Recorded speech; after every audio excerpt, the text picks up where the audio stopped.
So here's a quick look at how I can use Google to do some research and use some of the advanced research search features.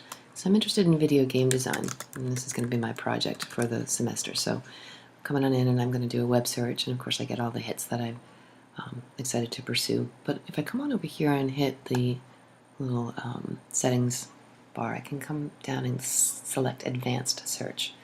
From behind the scenes here, I'm going to scroll down to show you something that I think is really powerful in terms of searching. Second to the bottom is this any format drop down. So if I click on that, I see that I have different ways to limit my search. And since this is video game design, I'm interested in having only things that come up that are potentially Flash based about video game design to search.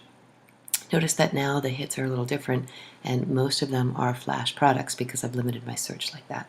And let's see, let's go ahead to how they got game, the history and culture of video game design or interactive simulations in video games. And this is loading right now, but neat way to potentially access. That's good, I'm going back now. But neat way to access some of the information in terms of this limiting search around Flash. Just to take a peek at this one too.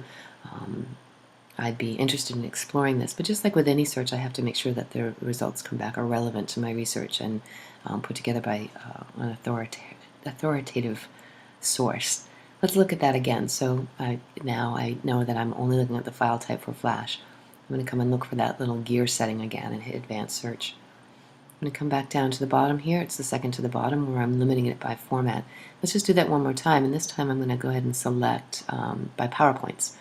So anything that I've typed in for video game design that has something to do, somehow connects to a PowerPoint that's out there, I can search for those PowerPoints. But these look to me now like PowerPoints that are put together from a course.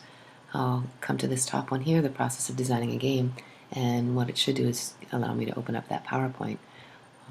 Can come on through, and I can do this in terms of, again, looking for some research in maybe a more visual way than potentially a text-heavy website might provide for me. So let's get back into this lastly so you can see one last part of that. Again, I have to type in my search term first, find the gear, go to advanced search, and come to the very bottom here. And that's limiting that by format. But one last thing to pay attention to is I can click on reading level here, and it always defaults to the no reading level displayed, but I might want to just go and show only basic results, especially in the beginning of a research project when I know not too much about the topic.